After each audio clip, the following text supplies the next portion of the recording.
Shalom, selamat pagi, salam sejahtera untuk kita semua. Bapak Ibu, saudara-saudariku, jemaat kasih Tuhan yang berbahagia. Hari ini kita berada di hari ke-363 di tahun 2024. Tidak terasa ya Bapak Ibu. Dan hari ini kita berada di hari Minggu yang ke-52. Waktu berjalan dalam rutinitas yang kita lalui. Dengan berbagai macam pergumulan, dengan berbagai macam persoalan, dengan berbagai macam kebahagiaan. Semua itu hanyalah karena anugerah dari Tuhan. Kita bersuka cita. Kita mengawali ibadah ini dengan pujian kesukaan yang ceria.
Kami mengucap syukur di hari Sabat yang diberkati oleh Tuhan di akhir tahun ini. Kami diizinkan menghampiri Tuhan, meninggikan, memuliakan akan nama Tuhan Yesus. Dan kami percaya Roh Kudus hadir di tengah-tengah kami, sedang melawat setiap kami lewat ibadah raya di pagi hari ini.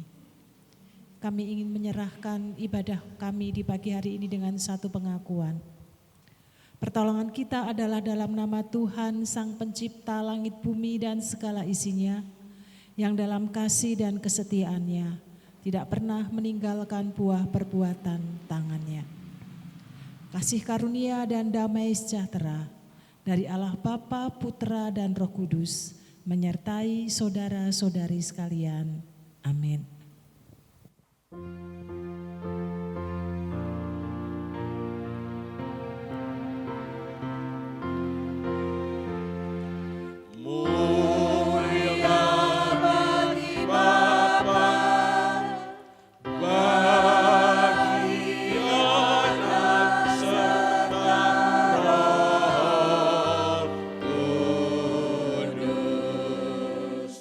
Dari permulaan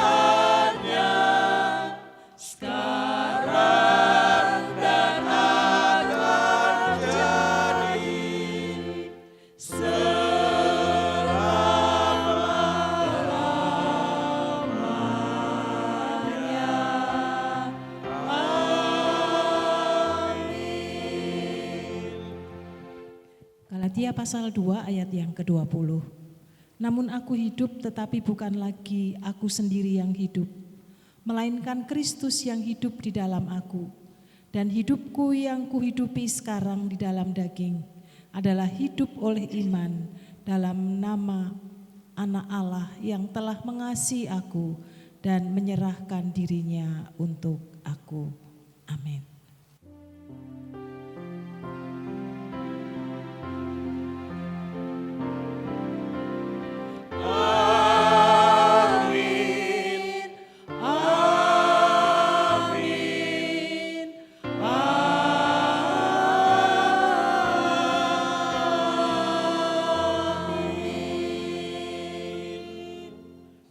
Silakan duduk kembali.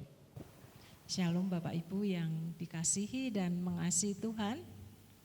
Di minggu terakhir di bulan Desember kita mengucap syukur karena Tuhan masih memperkenankan kita dengan tubuh yang sehat, boleh menikmati satu persekutuan baik bersama dengan Tuhan maupun bersama dengan saudara-saudari seiman. Kita mengucap syukur karena kebaikan kemurahan Tuhan, terus hati kita dimurnikan sehingga kita boleh hidup seturut apa yang Tuhan mau, menjadi orang-orang yang telah dimerdekakan dimulai lewat kelahiran Kristus yang kita rayakan di sepanjang bulan Desember ini.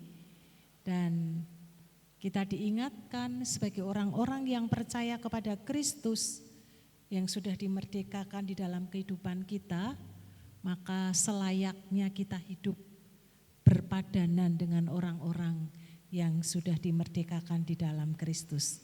Hanya lewat pertolongan Roh Kudus kita akan dimampukan untuk mengerjakan.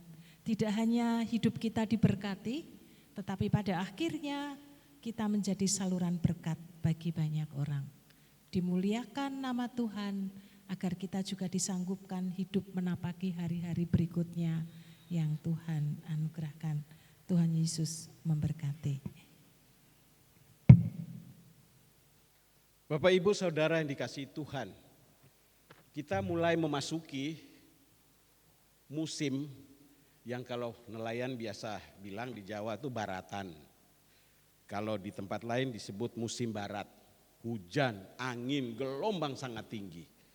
Banyak pelayaran yang harus dibatalkan, tidak boleh berlayar dan lain sebagainya. Saya teringat betul di tahun 80-an, waktu kami masih sekolah, itu andalan transportasi kami adalah kapal-kapal barang. Gitu. Kalau sekarang enak, kapal penumpang khusus, mewah, gitu ya, kapal barang. Jadi biasanya kapal itu sudah muat barang di palka, terus nanti ditutup, disitulah orang-orang yang menumpang di atasnya, dan di atas itu terpal gitu. Jadi kalau angin ya masuk tembus gitu. Tepatlah dihantam badai. Biasanya dari Kupang ke Alor itu hanya 13 jam. Jadi biasanya kami berangkat jam 1 siang, nanti masuk ke pelabuhan Kalabahi itu jam 5 pagi, jam 6 pagi. Tapi waktu itu luar biasa. Dihantam badai yang luar biasa. Sehingga saya teringat betul kisah waktu badai menghantam dan seluruh barang-barang dibuang ke laut itu memang terjadi. Jadi supaya kapal tidak tenggelam, maka barang-barang penumpang yang berada di atas, sepeda motor yang baru dibeli dari Kupang mau dibawa ke Alor, yang ditaruh di pinggir dilempar semua ke laut. Semua barang-barang dibuang ke laut untuk agar kapal itu tidak berat. 3 hari baru bisa masuk ke pelabuhan. Dan itu turun semua dengan muka yang pucat. Semua berteriak, dan waktu itu semua ingat Tuhan. Semua ingat Tuhan, takut mati, takut tenggelam. Dalam perjalanan hidup ini selama 363 hari ke belakang, setiap kita tentu mengalami banyak pergumulan. Kadang pergumulan itu menghantam kita sampai pada titik terendah. Kita tidak kuat. Dan disitulah kita berteriak. Seperti para pelaut yang menghadapi tantangan itu, semua penumpang Tidak ada satupun yang diam. Semua berteriak minta tolong Tuhan. Nama Tuhan terus dipanggil. Tidak ada kekuatan lain, Bapak Ibu Saudara. Tidak ada kekuatan lain dalam menghadapi berbagai macam tantangan hidup ini. Dalam keadaan suka, dalam keadaan duka, kasih dan penyertaan Tuhan itu ada. Tetaplah kuat berjalan bersama Tuhan. Banyak perkara yang tentu kita alami. Banyak perkara yang tidak dapat kita mengerti. Kita tidak mengerti perkara-perkara yang kita hadapi itu. Tetapi ingat bahwa Allah kita peduli. Ada jalan keluar yang selalu disediakan. Kita pujikan pujian ini untuk memasuki persiapan kita dalam doa syafaat. Kepada petugas dari Panitia Natal yang bertugas mendoa syafaat, mempersiapkan diri. Banyak perkara yang tak dapat mengerti Tuhan. Tapi Engkau ada bersamaku.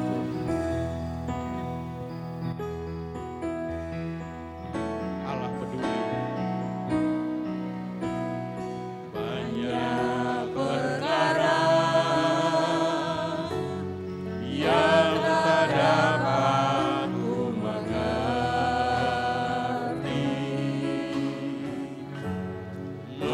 Mengapakah harus terjadi?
terus kepada Tuhan pagi hari ini,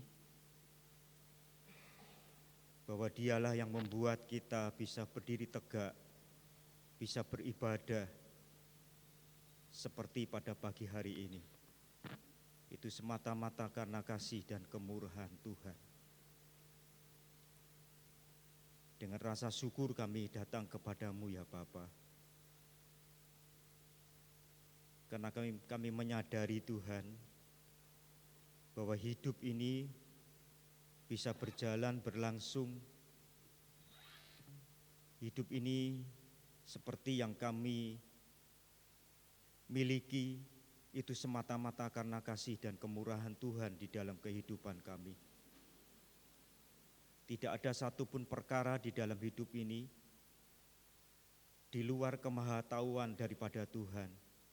Sebab Engkau tahu secara tepat, mengerti dan peduli akan setiap kehidupan daripada jemaat-Mu yang ada di tempat ini.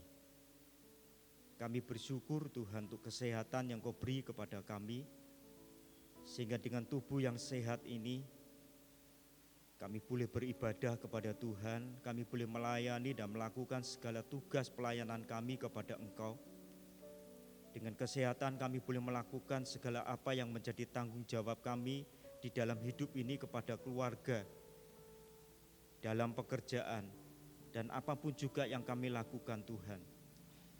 Kami sungguh bersyukur kepada Tuhan. Kami juga merasakan di dalam hidup ini kami tidak pernah ditinggalkan oleh Tuhan. Sekalipun kami ada di dalam lembah kekelaman sekalipun, di situ ada Tuhan yang menyertai kehidupan kami, yang hadir di dalam kehidupan kami. Dan kehadiran-Mu inilah Tuhan yang memberi kekuatan kepada kami, memberikan ketenangan, kedamaian di dalam hati kami. Kehadiran-Mu Tuhan itulah yang memberikan kepada kami Tuhan sebuah kekuatan yang baru untuk kami bisa melangkah, untuk bisa keluar dari lembah kekelaman ini. Karena kami sangat percaya Tuhan, Engkau yang tidak pernah membiarkan meninggalkan kami. Tangan-Mu lah yang menopang dan mengangkat kami. Engkau lah yang sesungguhnya memuliakan kehidupan kami. Terima kasih ya Tuhan.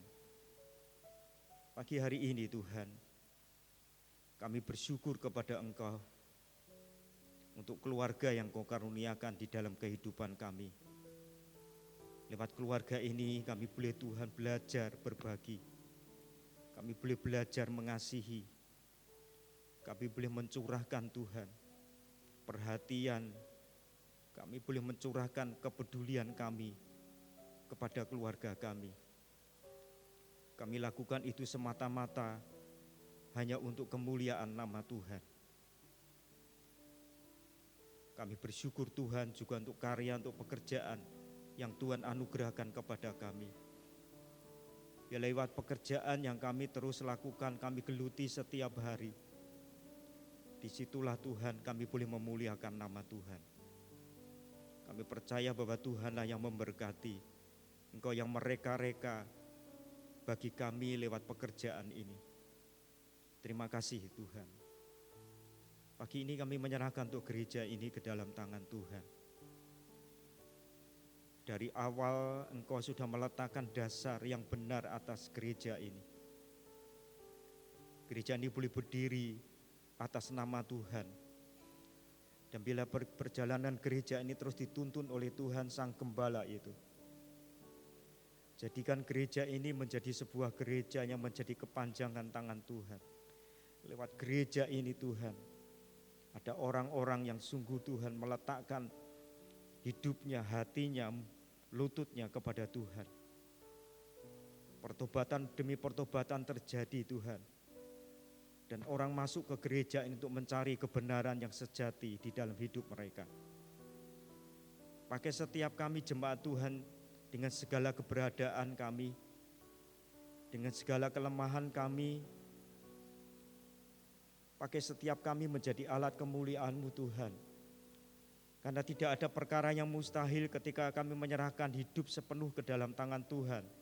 Dan di situ Roh-Mu yang kudus ini Tuhan akan menolong kami, akan menjadikan kami menjadi alat Tuhan. Lewat hidup kami yang sederhana ini, kami boleh mempermuliakan nama Tuhan.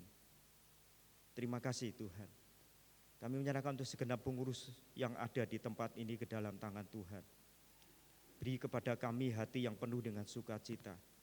Kasih kami kepada Tuhan untuk melakukan Tuhan tugas-tugas pelayanan kami, baik secara gerejawi ataupun secara organisasi.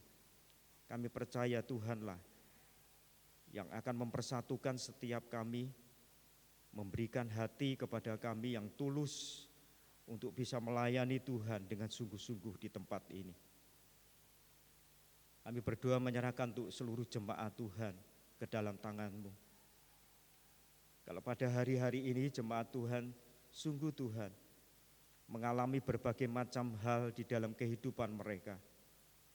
Kami berdoa Tuhan lawatan-Mu atas mereka. Tuhan menjamah mereka. Beri kekuatan di dalam kelemahan mereka. Engkau memberikan penghiburan di dalam kesusahan. Tuhan memberikan terang di dalam kegelapan mereka. Tuhan memberikan pengharapan Tuhan bagi mereka yang tidak tahu apa yang harus mereka lakukan.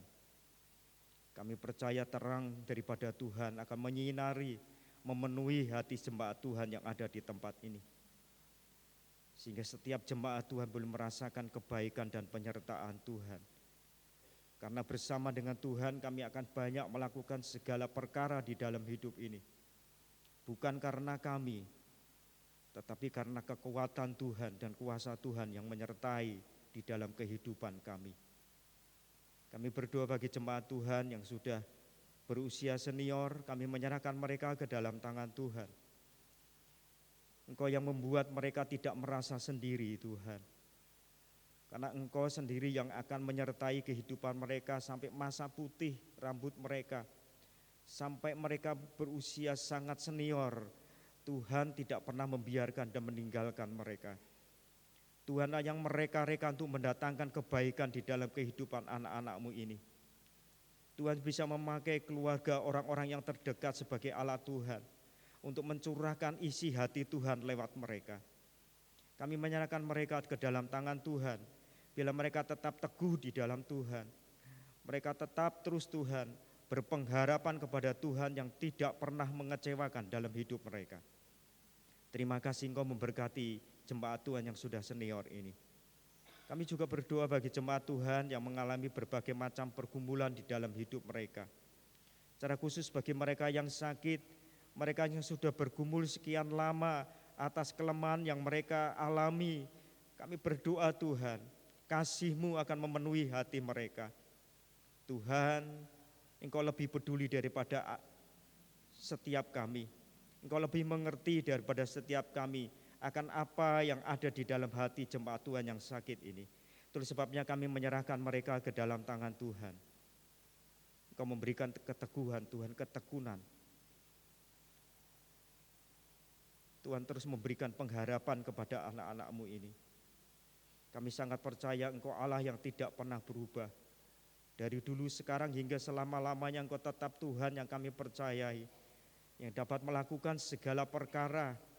Tuhan akan menyatakan kemuliaan-Mu kepada anak-anak-Mu ini. Terima kasih Tuhan.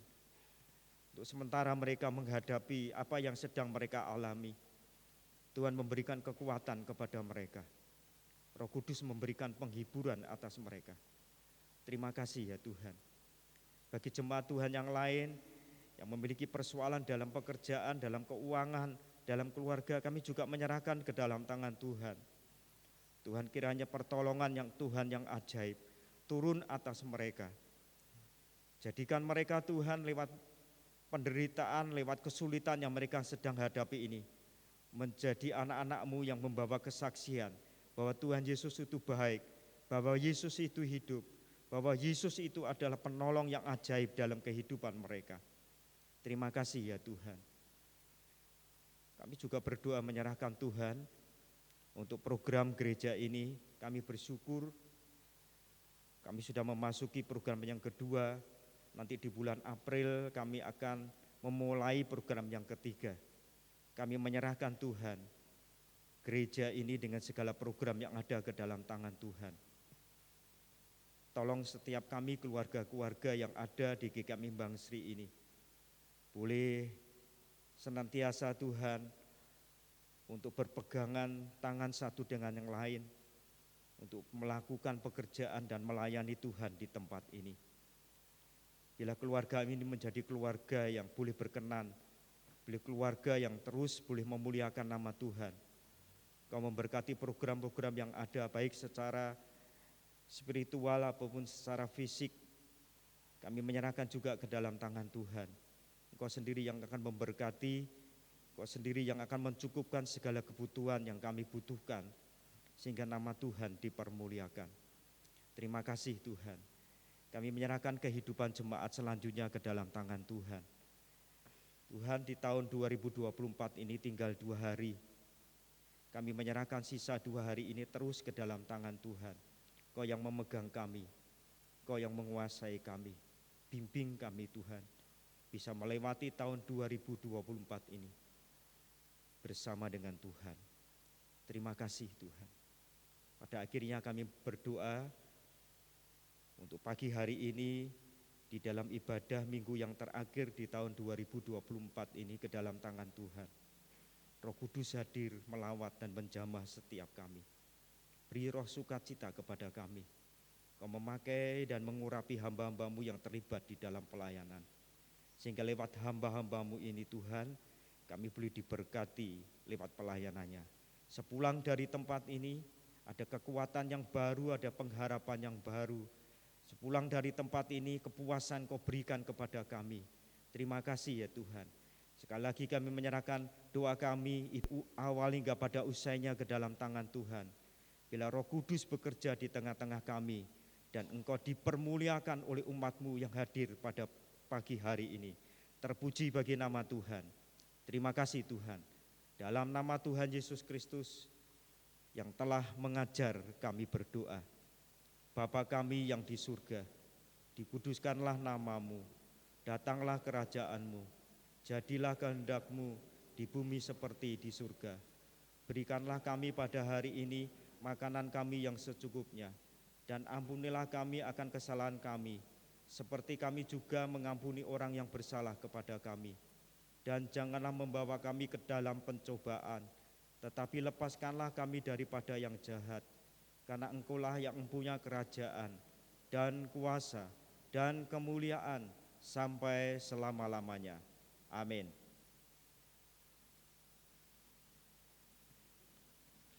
Bapak Ibu jemaat kasih Tuhan yang berbahagia, mungkin Bapak Ibu Saudara pernah atau sering menonton tayangan di beberapa platform media sosial ya tentang kesaksian hidup. Ada orang yang terlahir dari keluarga yang sangat membenci kekristenan. Terlahir dari keluarga yang sangat taat beribadah pada keyakinannya. Terlahir dari keluarga yang sangat membenci orang-orang yang percaya kepada Tuhan.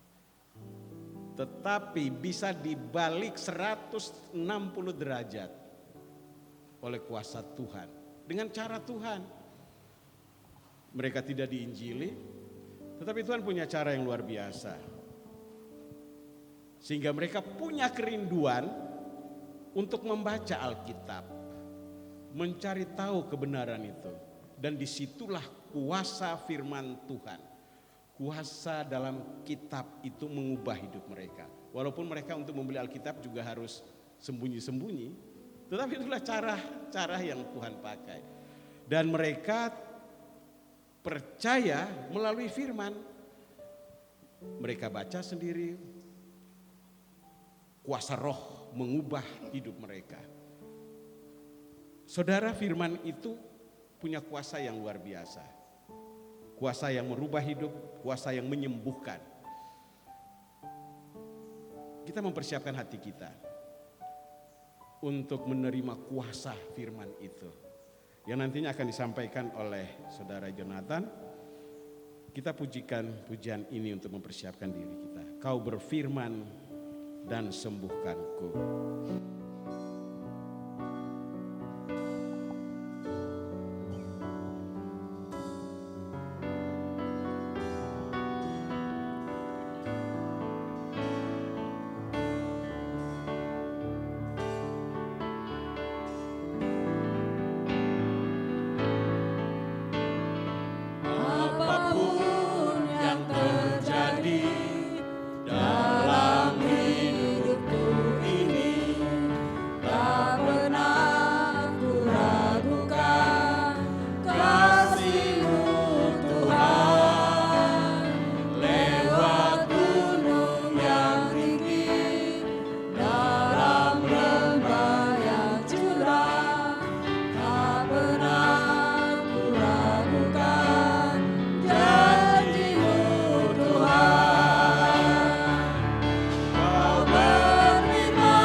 Mari kita bersama mempersiapkan hati kita untuk mendengarkan firman Tuhan dengan berdoa. Tuhan Yesus Kristus, Allah Bapa kami yang bertata di dalam kerajaan surga, kami bersyukur, berterima kasih Tuhan atas kesempatan yang Engkau berikan kepada setiap kami. Kami bersyukur Tuhan untuk kasih yang selalu Engkau berikan kepada setiap kami Tuhan. Kami juga bersyukur Tuhan bahwa sebentar lagi kami akan bersama-sama mendengarkan, kami akan bersama-sama merenungkan sebagian dari firman-Mu ya Bapa. Kiranya Engkau yang memberkati setiap kami, Engkau yang mempersiapkan hati kami, pikiran kami, Roh Kudus-Mu Tuhan hadir di dalam setiap hati kami, sehingga kami dapat sungguh-sungguh mendengarkan firman-Mu, terlebih lagi kami dapat memahami firman-Mu dan melakukan firman-Mu ini di tengah kehidupan kami setiap hari. Berkati juga hamba-Mu yang akan menyampaikan kebenaran firman-Mu, kiranya Engkau juga memberikan urapan kepada hamba-Mu, sehingga apa yang hamba-Mu sampaikan ini semuanya berasal dari Engkau. Di dalam nama-Mu, di dalam nama Tuhan Yesus Kristus, kami siap mendengarkan firman Tuhan. Haleluya, amin. Bacaan firman Tuhan kita pada pagi hari ini terambil dari kitab 1 Petrus, pasalnya yang kedua, ayat 11 sampai 17. 1 Petrus pasalnya yang kedua, ayatnya yang ke-11 sampai ayatnya yang ke-17. Saya akan membacakannya bagi kita. Peringatan untuk hidup sebagai hamba Allah. Saudara-saudaraku yang kekasih, aku menasihati kamu supaya sebagai pendatang dan perantau, kamu menjauhkan diri dari keinginan-keinginan daging yang berjuang melawan jiwa. Milikilah cara hidup yang baik di tengah-tengah bangsa-bangsa bukan Yahudi, supaya apabila mereka memfitnah kamu sebagai orang durjana, mereka dapat melihatnya dari perbuatan-perbuatanmu yang baik dan memuliakan Allah pada hari Ia melawat mereka. Tunduklah karena Allah kepada semua lembaga manusia, baik kepada raja sebagai pemegang kekuasaan yang tertinggi, maupun kepada wali-wali yang diutusnya untuk menghukum orang-orang yang berbuat jahat dan menghormati orang-orang yang berbuat baik. Sebab inilah kehendak Allah, yaitu supaya dengan berbuat baik kamu membungkam kepicikan orang-orang yang bodoh, hiduplah sebagai orang merdeka dan bukan seperti mereka yang menyalahgunakan kemerdekaan itu untuk menyelubungi kejahatan-kejahatan mereka, tetapi hiduplah sebagai hamba Allah. Hormatilah semua orang, kasihilah saudara-saudaramu, takutlah akan Allah, hormatilah Raja.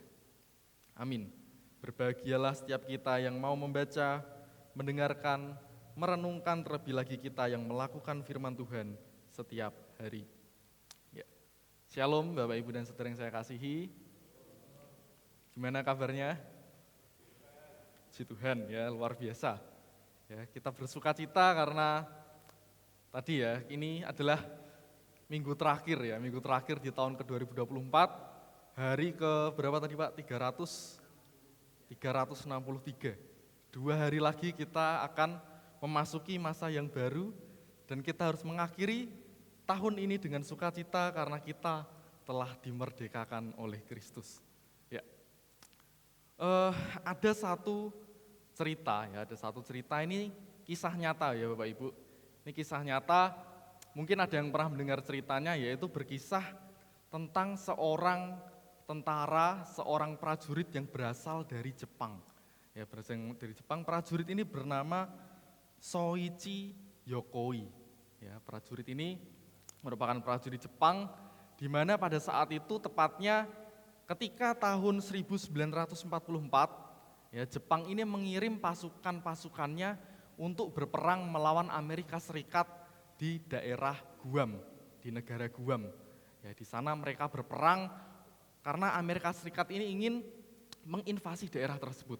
Nah, Jepang menurunkan pasukannya, Amerika Serikat menurunkan pasukannya, dan di sana terjadi peperangan yang sangat hebat, peperangan yang sangat besar, dan banyak orang yang meninggal di sana. Banyak ada korban jiwa di sana. Dan salah satu prajurit ini tadi yang bernama Soichi Yokoi, Nah, prajurit ini karena ketakutan, karena ia takut nanti ditangkap oleh musuh, Jokowi ini kabur ke dalam hutan. Ya, Jokowi ini kabur ke dalam hutan, ia bersembunyi di sana pada saat itu tahun 1944. Ya, ia bersembunyi di sana sangat lama, tidak tahu apa yang terjadi di dunia luar, tidak tahu bagaimana peperangan yang terjadi di sana. Padahal yang terjadi pada saat itu, pada bulan Agustus tahun 1945, ternyata Jepang itu sudah menyerah, mengaku kalah dari Amerika Serikat. Ya, mengaku kalah, akan tetapi karena si Jokowi ini bersembunyi di dalam hutan, Jokowi ini memilih untuk diam di dalam hutan, dia tidak tahu apa yang terjadi di dunia luar. Dan ketika ia tidak tahu itu semua, yang menariknya di sini yaitu Jokowi tetap bersembunyi di dalam hutan itu selama 28 tahun, Bapak Ibu. Jokowi ini bersembunyi selama 28 tahun. Nggak tahu apa yang terjadi di dunia luar. Yang nggak tahu bahwa ternyata antara negara Jepang dan juga negara Amerika Serikat itu sudah melakukan perjanjian perdamaian. Jokowi nggak tahu. Nah, dia memilih untuk bersembunyi di dalam hutan. Jokowi memilih untuk diam di dalam hutan sampai pada akhirnya pada tahun 1972 Jokowi ini akhirnya ditemukan ya. 28 tahun ya, bisa kita bayangkan ia bersembunyi di dalam hutan selama 28 tahun. Nah, apa yang dialami oleh Jokowi ini terjadi karena ia tidak tahu bahwa peperangan yang terjadi di luar itu ternyata sudah usai. Jokowi memilih untuk bersembunyi di dalam hutan. Jokowi merasa takut apabila ia keluar dari hutan, maka ia akan ditahan, ia akan ditangkap oleh tentara musuh, dan besar kemungkinan kalau ia ditangkap maka ia akan dibunuh. Jokowi tidak tahu bahwa antara negara Jepang, peperangan yang terjadi antara negara Jepang dan juga Amerika Serikat ternyata sudah selesai.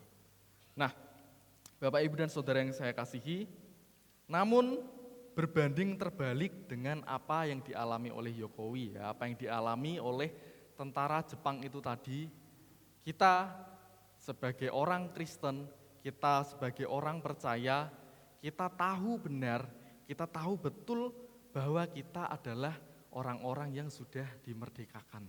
Ya, kita tahu, karena kita tahu itu semua, maka kita tidak mungkin menjadi sama seperti Jokowi. Tidak mungkin kita akan terus bersembunyi. Tidak mungkin kita akan hidup berada di dalam bayang-bayang ketakutan. Karena kita percaya, karena kita telah dimerdekakan oleh kasih Allah. Nah, selama 1 bulan ini ya Bapak Ibu, selama 1 bulan Desember ini, melalui minggu-minggu Advent yang ada, kita telah bersama-sama belajar firman Tuhan, kita telah bersama-sama merenungkan firman Tuhan, bagaimana kasih Allah itu betul-betul besar diberikan kepada kita. Ya, kita telah membahas satu-satu mulai dari kasih Allah yang nyata. Kita membahas bagaimana kasih Allah yang tanpa syarat. Hingga puncaknya kemarin waktu Natal kita bersama-sama merenungkan bagaimana kasih Kristus yang memerdekakan kita semua melalui kelahiran Kristus, melalui kelahiran anaknya, melalui Natal di mana Sang Juru Selamat telah lahir untuk menebus dosa setiap kita. Ya, kita tahu dari situ bahwa kita itu sudah dimerdekakan. Kemerdekaan kita diperoleh melalui kelahiran Kristus. Kelahiran Kristus telah memerdekakan kita, membebaskan kita dari dosa-dosa yang membelenggu setiap kita. Nah, untuk itu pada pagi hari ini yang menjadi pertanyaan bagi kita yaitu karena kita tahu bahwa diri kita sudah dimerdekakan, karena kita tahu bahwa kita sudah dibebaskan dari dosa-dosa, karena kita tahu bahwa kita sudah dilepaskan dari dosa-dosa yang mengikat dan membelenggu diri kita, bagaimana seharusnya kita hidup? Bagaimana kita sebagai orang percaya menjalani kehidupan kita setiap hari? Ya, tema kita pada pagi hari ini yaitu hidup sebagai umat yang sudah dimerdekakan. Nah, kita tahu bahwa kita sudah dimerdekakan, dan untuk itu bukan berarti karena kita sudah dimerdekakan maka kita bisa seenaknya berbuat dosa.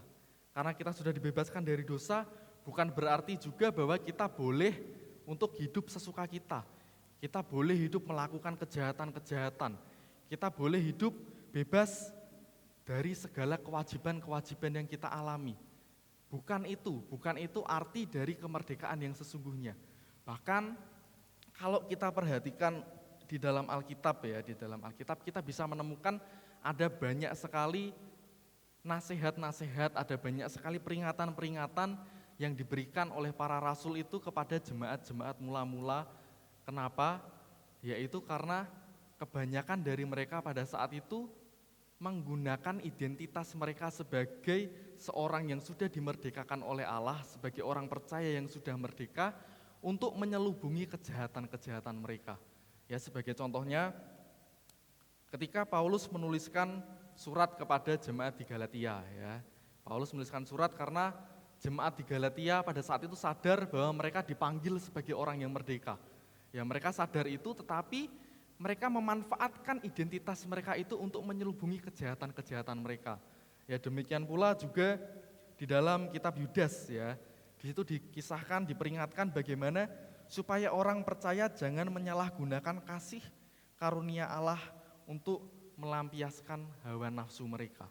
Ya, bukan hanya dua hal ini, tetapi kalau kita memperhatikan di dalam Alkitab, kita bisa melihat begitu banyak sekali peringatan-peringatan, nasihat-nasihat yang diberikan kepada orang-orang percaya supaya tidak menyalahgunakan kemerdekaan yang diberikan oleh Kristus.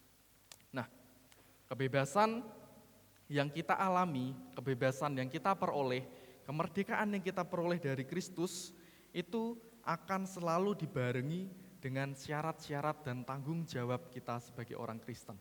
Dan tanggung jawab kita sebagai orang Kristen juga akan selalu dibarengi dengan yang namanya kasih Kristus. Ya, semua ini saling berkaitan. Kebebasan Kristen itu bukan berarti kita bebas untuk melakukan segala hal yang kita inginkan. Tetapi kebebasan Kristen yaitu artinya kita bebas untuk melakukan hal-hal yang seharusnya kita lakukan. Ya, ini berbeda. Bukan bebas melakukan apa hal yang kita inginkan, tetapi bebas untuk melakukan hal yang seharusnya kita lakukan. Ya, ini merupakan dua prinsip yang berbeda begitu, Ibu. Nah, akan tetapi yang perlu kita perhatikan juga di sini yaitu meskipun kita sudah merdeka, ya, meskipun kita sudah dimerdekakan oleh Allah, di ayatnya yang ke-16 di situ dikatakan yaitu kita tetap merupakan seorang hamba Allah. Ya, kita sudah terbebas dari dosa, kita sudah bukan lagi menjadi hamba dosa, tetapi kini kita menjadi hamba Allah. Dan karena kita menjadi hamba Allah, maka yang harus kita lakukan yaitu kita harus taat kepada Allah. Nah, di sini kalau kita memperhatikan dari bacaan firman Tuhan yang telah kita bersama-sama balik siapapun, tetapi kita tetap menjadi hamba Allah. Nah, yang pertama kita perhatikan di ayatnya yang ke-11, ya. Di sini kita diingatkan bahwa tugas kita, hidup kita sebagai orang yang sudah merdeka yaitu kita harus menjauhkan diri dari keinginan-keinginan daging yang berjuang melawan jiwa. Nah, ini yang pertama, di mana kita harus berjuang untuk menghindar, untuk menjauhkan diri dari keinginan-keinginan daging. Nah, kalau kita berbicara tentang keinginan daging, seringkali ini disalahartikan bahwa keinginan daging itu cuma berkaitan dengan fisik, ya, cuma berkaitan dengan fisik, mungkin lebih ke dosa-dosa yang berkaitan dengan hubungan-hubungan seksual. Ya, ini seringkali disalahartikan begitu. Akan tetapi kalau kita perhatikan di dalam kitab Galatia 5 ayat 19 sampai 21, di situ dikatakan dengan jelas, disebutkan bahwa perbuatan-perbuatan daging yang nyata yaitu percabulan, kecemaran, hawa nafsu, penyembahan berhala, sihir, perseteruan, perselisihan, iri hati, amarah, kepentingan diri sendiri, pecideraan, roh pemecah, kedengkian, kemabukan, pesta pora, dan sebagainya. Yaitu yang tercatat di dalam kitab Galatia pasal 5 ayat 19 sampai 21. Dan di dalam itu semua ditutup dengan satu perkataan, apabila kita terjerumus ke dalam dosa-dosa itu, maka kita tidak akan memperoleh tempat di dalam kerajaan Allah. Nah, ini yang menjadi penjelasan dari apa saja sih dosa-dosa yang berkaitan dengan keinginan-keinginan daging gitu ya. Keinginan-keinginan daging bukan hanya berbicara soal kepuasan fisik kita, tetapi keinginan daging itu berbicara tentang lawan dari roh ya. Jadi daging dan roh itu merupakan satu hal yang berlawanan. Ya, jadi pekerjaan-pekerjaan daging merupakan lawan dari pekerjaan-pekerjaan roh. Ya, itu juga dijelaskan di dalam kitab Roma pasal 8 ayat 5 sampai 8. Di situ dijelaskan, dikatakan bahwa sebab mereka yang hidup menurut daging memikirkan hal-hal yang dari daging.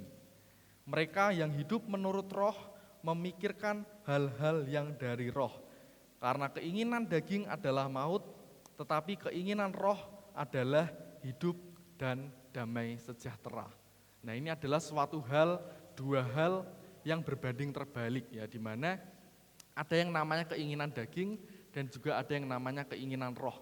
Ya, mana yang mau kita pilih ya? Apakah kita mau terus mengikuti keinginan daging kita, atau kita mau ingin mengikuti roh yang menuntun setiap kita.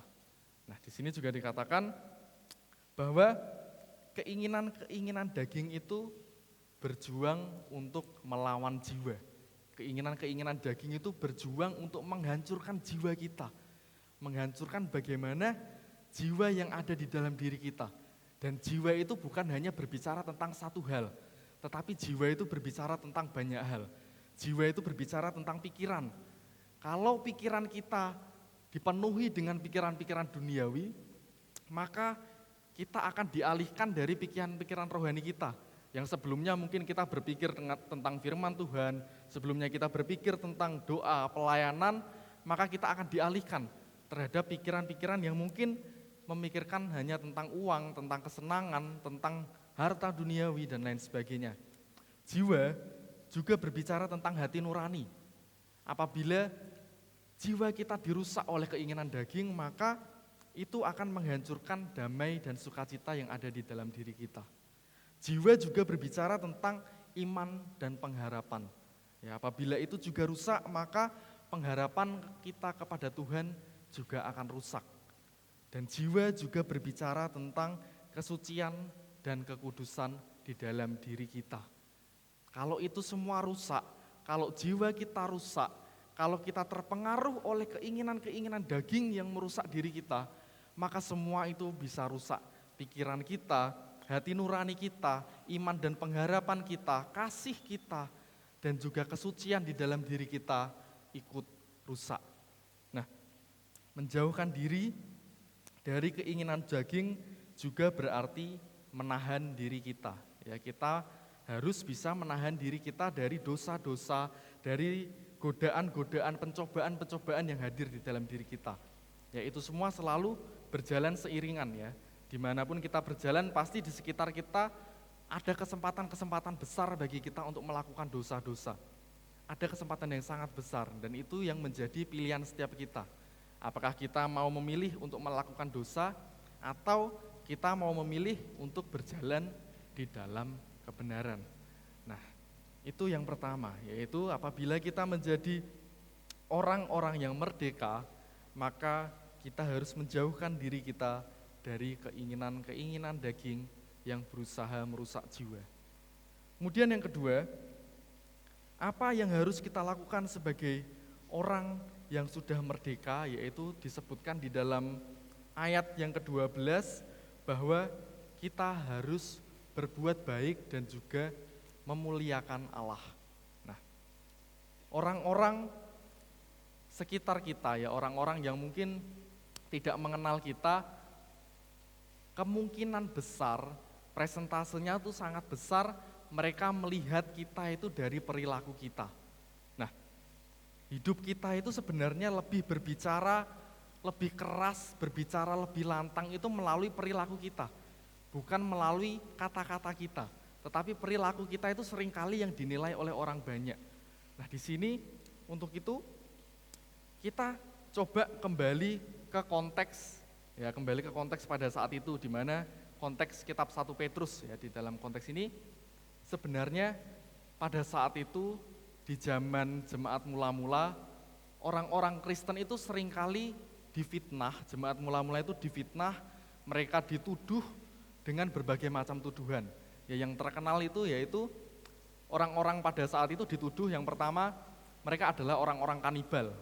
Kenapa kok dituduh sebagai orang kanibal? Karena terminologi akan perjamuan kudus ya, di mana kita memahami perjamuan kudus yaitu kita orang-orang pada saat itu menganggap bahwa kita makan tubuh Kristus dan juga minum darah Kristus, yaitu orang-orang pada saat itu memfitnah kita sebagai orang-orang yang kanibal.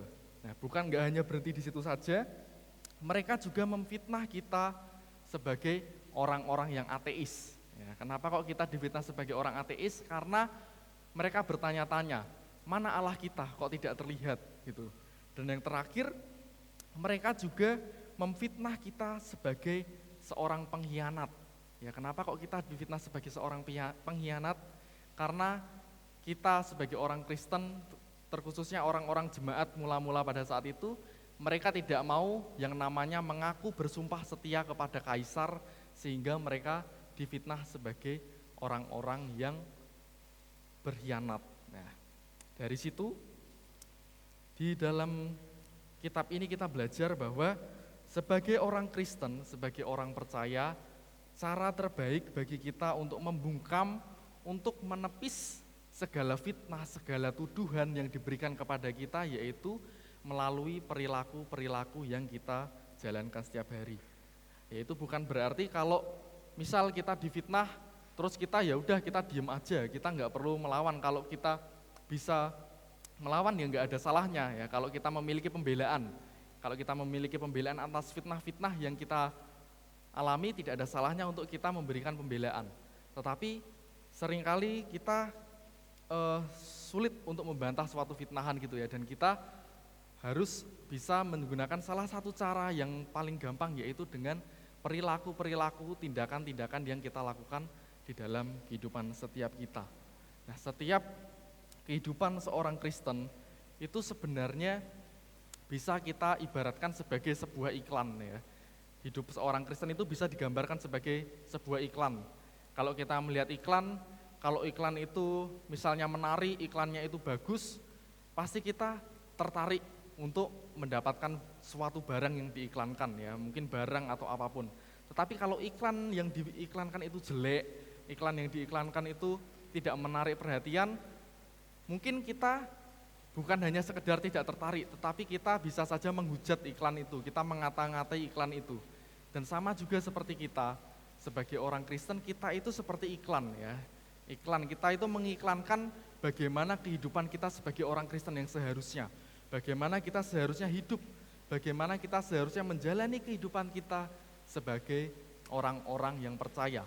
Supaya ketika orang melihat kehidupan kita, ketika orang melihat diri kita itu seperti kita sedang mengiklankan, seperti ini loh orang-orang Kristen. Orang-orang Kristen itu orang-orang yang berjalan di dalam terang, orang-orang yang memiliki kasih, orang-orang yang memiliki iman dan pengharapan yang luar biasa. Itu yang diharapkan dimiliki oleh setiap orang percaya. Dan yang ketiga, ya bagaimana kehidupan kita sebagai orang yang percaya, yaitu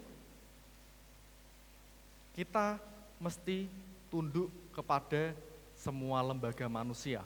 Ya, ini dikatakan di dalam ayatnya yang ke-13 ya, dikatakan bahwa kita mesti tunduk kepada semua lembaga manusia, bukan karena kita takut dihukum, bukan karena kita merasa ketakutan kalau kita nanti enggak taat, kita bakal diapa-apain, kita bakal dikucilkan, kita bakal disingkirkan, tetapi kita tunduk kepada lembaga pemerintah, kepada lembaga yang berkuasa karena Allah. Ya, dikatakan di dalam firman Tuhan bahwa kita tunduk karena Allah. Ya. Mari coba kita lihat kembali ke konteks pada masa itu ya. Sebenarnya firman ini ditujukan kepada jemaat pada saat itu, tapi mari kita coba menarik konteksnya pada masa sekarang ya. Jadi pada masa itu ketika Petrus menuliskan surat ini, ketika ditujukan kepada mereka, kaisar yang sedang memimpin di masa itu yaitu Kaisar Nero, Bapak Ibu ya. Kaisar Nero itu terkenal sebagai kaisar yang betul-betul kejam, dikenal sebagai kaisar yang betul-betul bengis, tindakannya itu dikenal sebagai raja yang betul-betul biadab. Ya, tetapi Petrus pada saat itu tetap memberikan perintah, memberikan nasihat kepada mereka untuk tetap tunduk kepada raja itu, tetap tunduk kepada Raja Nero. Padahal Raja Nero itu pada saat itu adalah orang yang betul-betul kejam. Bahkan kalau kita baca di ayatnya yang ke-18 ya, lanjutannya di situ dikatakan, "Hai kamu, hamba-hamba, tunduklah dengan penuh ketakutan kepada Tuanmu, bukan saja kepada yang baik dan peramah, tetapi juga kepada yang bengis." Ya. Ini dikatakan oleh Rasul Petrus ya, di mana kita harus tetap tunduk kepada kaisar yang jahat ya. Pada saat itu kaisar yang jahat, kaisar Roma yang jahat. Tetapi kalau kita tarik ke masa sekarang, mungkin kita mengkaitkannya dengan pemerintahan kita saat ini ya. Kita sebagai warga negara, kita sebagai warga negara Indonesia, sebagai warga negara yang baik, kita harus menuruti kebijakan-kebijakan yang dibuat oleh pemerintah. Kita tunduk kepada aturan-aturan, kita tunduk kepada hukum-hukum yang berlaku pada saat ini. Ya, ini menunjukkan bagaimana bahwa kita sebagai orang yang merdeka, kita sebagai umat yang sudah dimerdekakan oleh Allah, kita juga harus bisa menjadi umat, menjadi warga negara yang baik. Kita bukan hanya menjadi orang Kristen yang baik saja, tetapi kita juga harus bisa menjadi warga negara yang baik. Nah, ketundukan kita kepada pemerintahan itu harus didasarkan oleh Allah, didasarkan kepada Allah. Seperti yang dikatakan bahwa semua itu harus dilakukan karena Allah, dilakukan demi Allah. Dan apabila kita melihat ada kebijakan-kebijakan pemerintah, ada peraturan-peraturan pemerintahan yang sekiranya melarang kita untuk melakukan sesuatu yang bertentangan dengan firman Tuhan, maka tidak ada salahnya bagi kita untuk melawan begitu ya, kalau memang kebijakan pemerintah itu bertabrakan dengan firman Tuhan.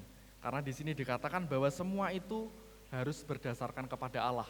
Kita harus lebih dahulu taat kepada Allah, baru kita taat kepada lembaga pemerintah. Nah, kemudian yang terakhir Bapak Ibu dan Saudara yang saya kasihi, hidup kita sebagai orang yang merdeka, yaitu kita harus menghormati dan mengasihi semua orang, kita harus takut kepada Allah, dan kita harus menghormati raja. Ya, ini yang dikatakan di dalam firman Tuhan. Nah, sekali lagi mari kita coba menarik ke masa lampau ya, kepada masa itu. Mungkin kalau kita renungkan di masa sekarang, kalau kita mendengar kata kasih, kalau kita mendengar kata menghormati, mungkin ini merupakan satu hal yang kelihatannya hampir tidak perlu kita bahas lagi gitu ya. Setiap kita mendengarkan firman Tuhan, setiap kita bersekutu, pasti sering kita mendengarkan kata kasih.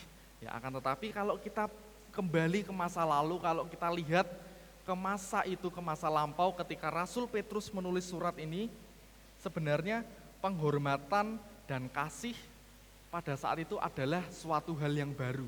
Ya, pada saat itu ini masih merupakan satu hal yang jarang. Ya, kenapa demikian? Karena pada saat itu ada 60 juta budak di dalam kekaisaran Romawi, ya, di mana budak-budak yang ada pada saat itu, mereka yang menjadi budak itu, mereka dianggap sebagai seseorang yang bukan manusia. Mereka dianggap sebagai sebuah benda. Mereka dianggap sebagai orang-orang yang tidak memiliki harga. Mereka tidak memiliki hak. Oleh karena itu mereka pada saat itu betul-betul disiksa, mereka diperjualbelikan, mereka tidak dianggap, bahkan mau diapapun bebas gitu ya. Mereka mau dibunuh, mau disakiti, mau diapapun bebas, karena mereka dianggap sebagai sebuah benda. Nah, oleh karena itu yang diberitakan oleh Petrus pada saat itu kepada mereka adalah satu hal yang baru, di mana mereka harus menghormati semua orang, mereka harus mengasihi semua orang. Ya, mungkin pada saat ini kita masih sering menjumpai perbudakan-perbudakan ya, atau mungkin kita pernah mengalami perbudakan-perbudakan yang terjadi. Ya satu contoh mungkin yang kemarin sempat viral ya di dalam berita, yaitu ada anak seorang tukang roti yang menganiaya karyawannya ya. Anak tukang roti itu dianiaya, karyawannya dianiaya, dilempar dengan barang-barang sampai berdarah-darah, bahkan sampai anak tukang roti ini menganiaya sampai mengata-ngatai, kamu itu orang miskin, gak akan bisa memenjarakan saya, ya, dikatakan seperti itu. Nah, ini merupakan salah satu contoh bagaimana ternyata perbudakan, ternyata manusia yang dianggap sebagai benda itu masih ada di zaman sekarang, ya.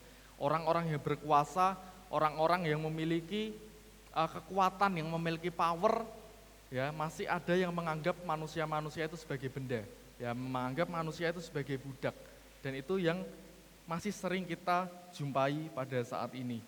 Nah, kecenderungan manusia juga pada saat ini yaitu kita, kebanyakan orang ya, bukan kita, saya percaya di sini nggak ada, tetapi kebanyakan orang itu cenderung menghormati orang-orang yang gede, menghormati orang-orang yang besar, menghormati orang-orang yang memiliki jabatan tinggi, memiliki orang-orang yang memiliki posisi di dalam pemerintahan, menghormati orang-orang yang mungkin secara ekonomi adalah orang-orang yang kaya. Ya, kecenderungan manusia yaitu menghormati orang-orang yang besar.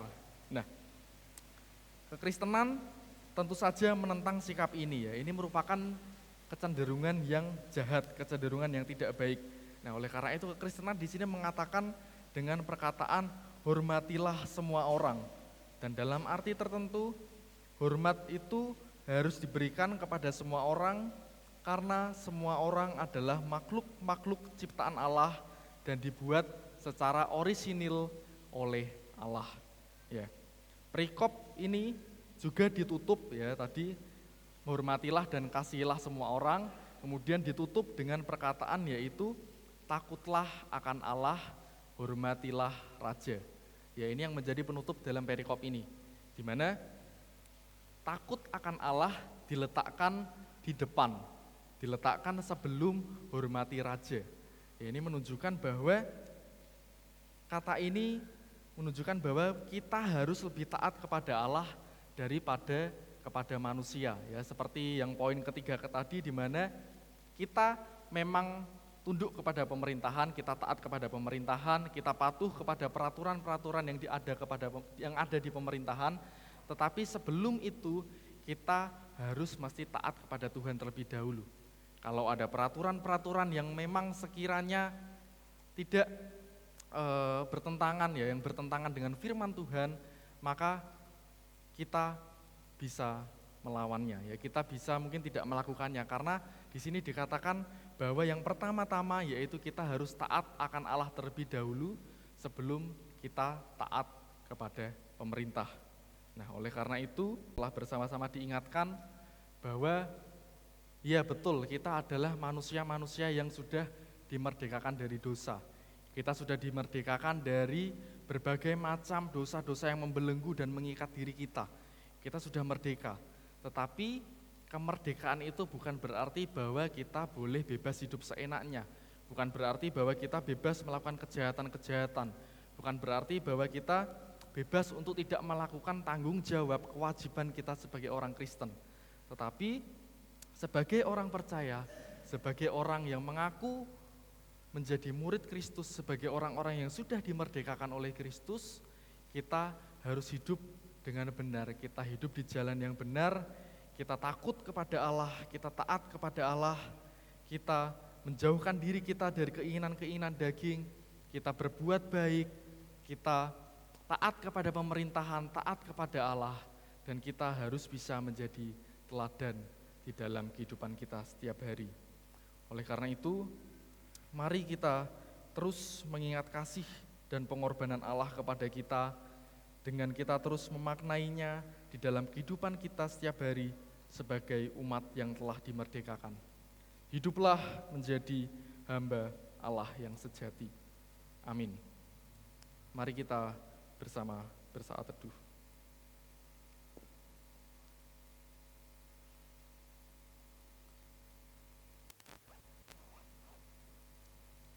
Mari kita berdoa. Tuhan Yesus, kami bersyukur Tuhan, kami berterima kasih untuk firman Tuhan yang telah bersama-sama kami dengarkan pada pagi hari ini. Kami belajar Tuhan, kami diingatkan bahwa kami sebagai orang percaya, kami sebagai orang Kristen, kami telah dimerdekakan oleh pengorbanan-Mu, kami telah dimerdekakan karena kelahiran-Mu, sehingga kami sebagai orang-orang yang berdosa, kami telah terbebas dari belenggu-belenggu yang mengikat setiap kehidupan kami, Bapa. Kami percaya ya Bapa, bahwa di dalam kehidupan kami setiap hari, kami akan terus belajar, kami akan terus menjadi anak-anak-Mu yang taat, kami akan menjadi anak-anak-Mu yang setia. Kami belajar supaya kami dapat menjadi anak-anak yang bisa melawan nafsu-nafsu daging kami, melawan nafsu-nafsu duniawi kami Tuhan. Kami belajar supaya kami menjadi warga negara yang baik, kami belajar supaya kami dapat menjadi warga yang taat terhadap pemerintahan, dan juga kami belajar menjadi anak-anak-Mu yang terus taat kepadamu, yang memprioritaskan Engkau Tuhan di dalam kehidupan setiap kami. Ajari kami Tuhan, supaya melalui firman Tuhan pada pagi hari ini, kami juga dapat terus mempraktekkan firman-Mu ini setiap hari di dalam kehidupan kami. Kami dapat terus merenungkan firman-Mu, kami dapat terus mengabarkan firman-Mu, mengabarkan Injil di dalam kehidupan kami setiap hari. Di dalam nama-Mu, kami menyerahkan kehidupan kami setiap hari, perjalanan kehidupan kami ke depan, hanya ke dalam tangan kuasa-Mu yang agung, Yesus Kristus. Haleluya. Amin.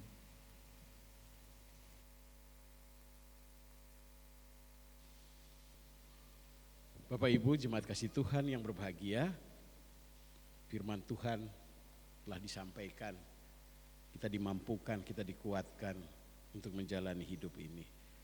Ini kesempatan kita akan memberikan persembahan-persembahan kita kepada Tuhan untuk pekerjaan dan pelayanan di gereja kita, juga mendukung dalam pelayanan di sekolah, ya, playgroup atau PAUD dan TKS Terbangsri. Saya mengundang Bapak Ibu Saudara yang bertugas untuk bisa maju ke depan.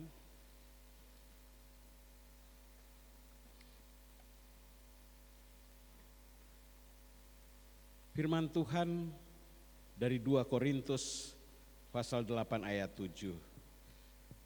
Maka sekarang sama seperti kamu kaya dalam segala sesuatu, dalam iman, dalam perkataan, dalam pengetahuan, dalam kesungguhan untuk membantu, dan dalam kasih-Mu terhadap kami, demikianlah juga hendaknya kamu kaya dalam pelayanan kasih ini. Saya menjemput Bapak Ibu Saudara untuk bangkit berdiri.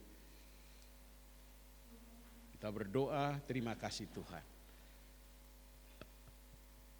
Kami hidup menikmati karya, menikmati berkat hanyalah dari karena kuasa dan kehendak Tuhan. Kami bersyukur ya Tuhan untuk berkat Tuhan senantiasa dalam hidup kami. Terima kasih Bapa, kesempatan dalam ibadah ini kami boleh memberi persembahan-persembahan kami. Tuhan, kami mohon berkatilah persembahan kami. Kami mohon sempurnakanlah persembahan kami. Biarlah menjadi berkat untuk pekerjaan dan pelayanan di tempat di mana kami melayani ini Tuhan. Kami menyerahkan persembahan-persembahan kami, ucapan syukur kami, karena kami percaya di dalam nama Yesus. Berkat dan pertolongan Tuhan senantiasa hadir dalam setiap pergumulan hidup kami. Inilah persembahan kami Tuhan, ampuni kami. Di dalam nama Tuhan kami Yesus Kristus kami berdoa. Amin. Silakan duduk. Persembahan diedarkan akan diiringi oleh instrumental.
Bapak Ibu, jemaat kasih Tuhan, kita akan mengakhiri ibadah kita. Tapi sebelum itu, hari ini saya melihat ada wajah-wajah yang baru. Ya, tadi begitu kami masuk, ada di sebelah Pak Sulyono, mungkin orang Bangsri juga, tetapi karena baru hari ini beribadah, sehingga mungkin bisa berdiri dan memperkenalkan diri. Siapa biar kita tahu. Terima kasih untuk kehadirannya hari ini. Dari mana? Dari Bekasi. Masih saudaranya Pak Sulyono ya? Oh iya. Terima kasih ya Pak sudah ikut bersukacita dalam ibadah pagi ini bersama kami. Demikian juga ada keluarganya Bu Yuli. Ya, mungkin kita selama ini sudah pernah ketemu. Terima kasih ya Bu sudah hadir bersama putrinya. Ya, sudah besar. Dulu di sini masih kecil-kecil ya. Terima kasih sudah hadir dalam ibadah raya bersama kami. Hujan terus turun, ya. Kemarin tanggal berapa tuh saya telepon ke rumah sama saudara di sana. Tanya keadaan saudara. Biasa kita panggilnya mama. Mama, walaupun saudara perempuan, tapi biasa kita saling memanggil mama, mereka memanggil kami bapak. Apa kabar? Ada bye-bye Sako? Iya. Kita di sini ada hujan, kamu di sana hujan kok tidak? Aduh, kita ini sudah 3 hari panas terik gitu ya. Jadi situasi tidak sama. Kita di sini bisa hujan deras, di tempat yang lain mungkin panas terik. Beberapa hari yang lalu kita di sini hujan biasa-biasa saja, tetapi di Makassar beberapa kabupaten banjir bandang. Bapak Ibu, kita akan memasuki tahun-tahun ke depan dengan situasi yang mungkin akan penuh dengan misteri. Akan banyak pergumulan. Ya, kita tidak terlepas dari semua itu. Tetapi yang terpenting adalah kita tetap berpegang teguh kepada Kristus Yesus. Itu pasti aman. Kita pujikan pujian ini sebagai pujian penutup. Aman berpegang pada Yesus.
Sabar dalam gelap gulita.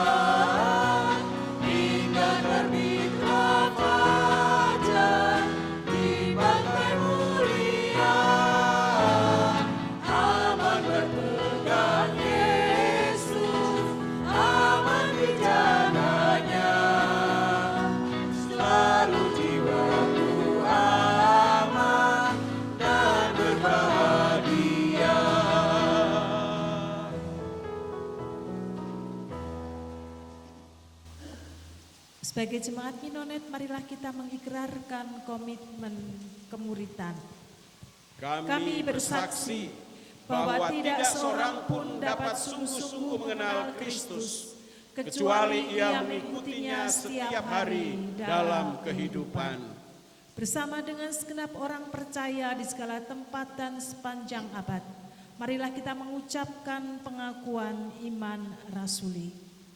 Aku percaya kepada Allah, Bapa yang Maha Kuasa, Khalid langit dan bumi, dan kepada Yesus Kristus, Anaknya yang tunggal Tuhan kita, yang dikandung daripada Roh Kudus, lahir dari anak darah Maria, yang menderita sengsara di bawah pemerintahan Pontius Pilatus, disalibkan, mati dan dikuburkan, turun ke alam maut. Pada hari yang ketiga bangkit pula dari antara orang mati, naik ke sorga, duduk di sebelah kanan Allah, Bapa yang Maha Kuasa. Dan dari sana ia akan datang kembali untuk menghakimi orang yang hidup dan yang mati. Aku percaya kepada Roh Kudus, gereja yang kudus dan am, persekutuan orang kudus, pengampunan dosa, kebangkitan orang mati, dan hidup yang kekal. Amin. Pagi hari ini kami juga memohonkan berkat kepada saudara-saudari kami yang berulang tahun di minggu ini. Kami menyerahkan Saudara Petrus Sariwibowo dan Ibu Angela Emelda ke dalam tangan Tuhan. Berkat penyertaan Tuhan ada pada hamba-hamba-Mu. Tuhan yang merancangkan segala sesuatunya, mendatangkan kebaikan. Bahkan Tuhan menambah-nambahkan pengalaman-pengalaman hidup berjalan bersama dengan Tuhan. Berkati di dalam pekerjaan, di dalam pelayanan, di dalam keluarga yang dibangun. Kami percaya kedua hamba-Mu ini sungguh boleh merasakan penyertaan Tuhan, kasih kemurahan Tuhan yang senantiasa mengiring di dalam kehidupannya. Demikian juga Tuhan bagi setiap kami jemaat-Mu GKMI Bangsri yang hadir pada ibadah di pagi hari ini.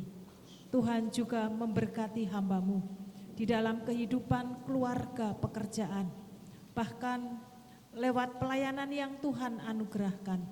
Kami terus juga boleh mengalami kasih Kristus yang melimpah-limpah di dalam kehidupan setiap kami. Dan jika sebentar kami akan pulang meninggalkan tempat ini, kami mohon Tuhan sendiri yang akan memberkati dan menyertai kami. Jemaat yang dikasihi Tuhan, arahkan hatimu dan terimalah berkat yang datangnya daripada Tuhan. Kasih karunia dan damai sejahtera dari Allah Bapa, Putra dan Roh Kudus menyertai perjalanan hidupmu sekarang sampai Maranatha. Amin.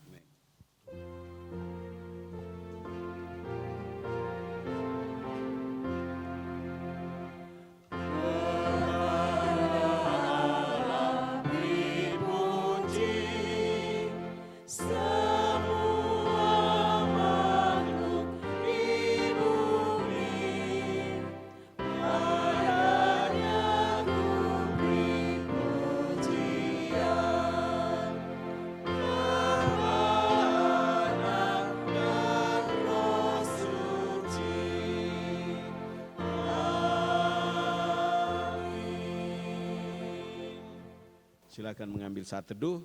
Setelah ini Bapak Ibu kita ke halaman belakang gereja untuk perjamuan kasih bersama. Tuhan Yesus memberkati.